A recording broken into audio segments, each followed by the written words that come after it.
আসামে কেন প্রত্যেক বছর বন্যা হয়? দেখবে যে বন্যাটা যেন আসামের একদম প্রত্যেক বছরের ঘটনা, এমন কোনো সিঙ্গেল ইয়ার নেই যেখানে আসামে বন্যা হয়নি। কেন এমনটা? দেখো, এর যে আসামের যে বন্যা, এটা কিন্তু টোটাল একটা কেস স্টাডিজ, সেটা তোমার যে কোনো পরীক্ষার ক্ষেত্রে কাজে লাগবে। আর এর যে ফ্যাকচুয়াল ডাটা, সেই ফ্যাকচুয়াল ডাটাগুলো আমরা কিন্তু দেখবো, তোমার নোটসে ওই বিষয়টা রয়েছে। ওকে, তাহলে আসামে কেন বন্যা হয় সেটা দেখো। যে আসাম ফ্লাডের মেজর কজটা কি না, মেজর কজ হচ্ছে, যদি আমরা দেখতে যাই প্রথমে দেখবো যে জিওমরফোলজিক্যাল ফ্যাক্টর কি।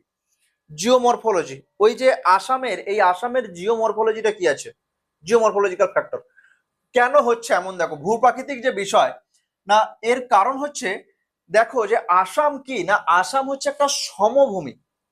এই সমভূমিতে কি হচ্ছে না, যখন এই যে তিব্বতের মানসরোবর থেকে যখন ব্রহ্মপুত্রের উৎপত্তি হচ্ছে, যাকে চায়নাতে বলা হয় কি ইয়ারলাং সাংপো। ওকে, তো সেই যে নদীটা যখন আমাদের অরুণাচল প্রদেশ হয়ে হিমালয়ের যে পার্বত্য অঞ্চল থেকে সমভূমিতে যখন পড়ছে, তখন কিন্তু এখানে ভূমির ঢালটা খুব কম। কোথায় ঢালটা কম না, আসামে।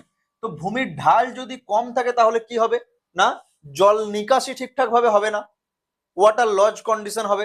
তো যেহেতু জল নিকাশি ঠিকঠাক ভাবে হচ্ছে না, তাহলে সেটাকেই তো আমরা ফ্লাড বলি, বন্যা বলি।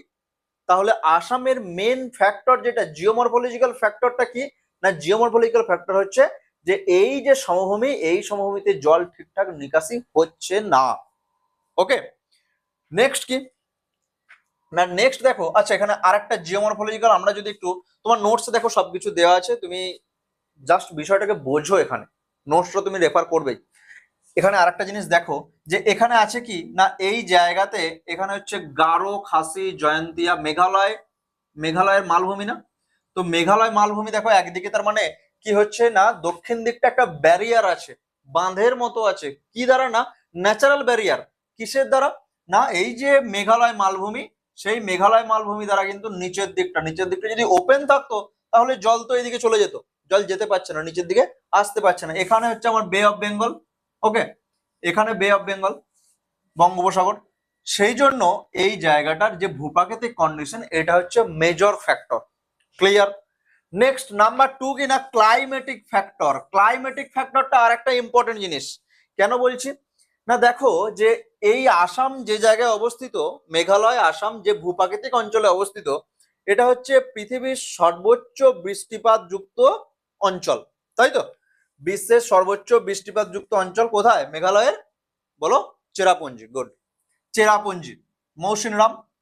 তো সেই যে অংশটা, তার মানে ক্লাইমেটিক কন্ডিশন কি, এখানে সারা বছর প্রচুর বৃষ্টিপাত হচ্ছে, সারা বছর বৃষ্টিপাত হচ্ছে, বিশেষত কি দক্ষিণ পশ্চিম মৌসুমী বায়ুর ফলে এই যে জুন জুলাই মাসে প্রচুর বৃষ্টিপাত হয়। ঠিক আছে, তো সেই জন্য ক্লাইমেটিক কন্ডিশনটা দেখো, ক্লাইমেটিক কন্ডিশন এখানে অনেক বৃষ্টিপাত হচ্ছে। এটা হচ্ছে নাম্বার 2 ফ্যাক্টর। নাম্বার 3 যে ফ্যাক্টরটা, এটা কিন্তু এখন মেজর চ্যালেঞ্জ হয়ে গেছে, কি না, অ্যানথ্রোপোজেনিক কজেস। অ্যানথ্রোপোজেনিক কজেস মানে কি গো না, মনুষ্য সৃষ্ট, মানুষের দ্বারা সৃষ্ট কারণ। বন্যা কি মানুষ সৃষ্টি করতে পারে? পারে। কিভাবে পারে সেটাই আমরা দেখব। দেখো যে যেহেতু ব্রহ্মপুত্র চীন দিয়ে আসছে, চীনের কি নাম ইয়ারলাং সাংপো। তো চায়না কি করেছে, অনেক অনেক এখানে রিভার প্রজেক্ট বানিয়েছে, ড্যাম বানিয়েছে, অনেক ড্যাম বানিয়েছে। যে ড্যামের জল ওরা কি করে না, এই বর্ষাকালে সেই জল ছেড়ে দেয়। জল ছেড়ে দেওয়ার ফলে কি হবে না, জল তো নদী দিয়ে বয়ে আসবে, তাহলে বর্ষাকালে হঠাৎ করে প্রচুর আসামেতে ব্রহ্মপুত্র নদে প্রচুর জল চলে আসে হঠাৎ করে, যেই জলটা ক্যাপাসিটির বিয়ন্ড, একদম ক্যাপাসিটির বাইরে। যে ক্লিয়ার, একটা নদী যদি সারা বছর নর্মাল জল যায়, তাহলে কি হবে না, সেই ফ্লাডটা হলেও, সেই বন্যাটা হলেও নর্মাল বন্যা হবে। বাট আসামেতে এরকম ব্যাপক বন্যাটা কেন হচ্ছে না, ব্যাপক বন্যার জন্য হচ্ছে মেন দায়ী কি, মেন দায়ী তো অবশ্যই তুমি জিওমরফোলজিক্যাল ফ্যাক্টর আর ক্লাইমেটিক ফ্যাক্টরকে দায়ী করতে পারোই।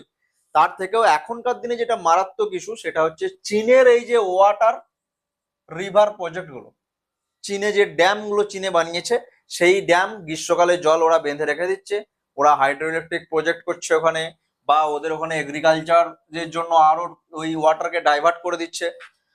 সেই জলকে, সেই যে ড্যামে জমিয়ে রাখা জলটা, সেটা কি করছে, বর্ষাকালে ছেড়ে দিচ্ছে।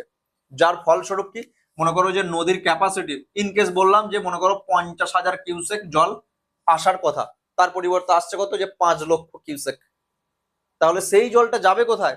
সেই জল তো এদিকে ড্রেনেজ হবে না, কখনোই হতে পারে না, কারণ এই নিচের দিকে আবার ব্যারিয়ার আছে এখানে।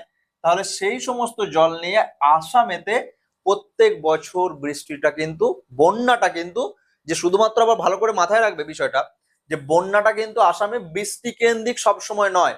মানে এই যে ক্লাইমেটিক ফ্যাক্টর বললাম, যদি বৃষ্টি নাও হয়, যদি চীন এই ব্যারেজ গুলো থেকে, এই যে ড্যাম গুলো থেকে জল ছেড়ে দেয়, আসাম এমনি ভেসে যাবে।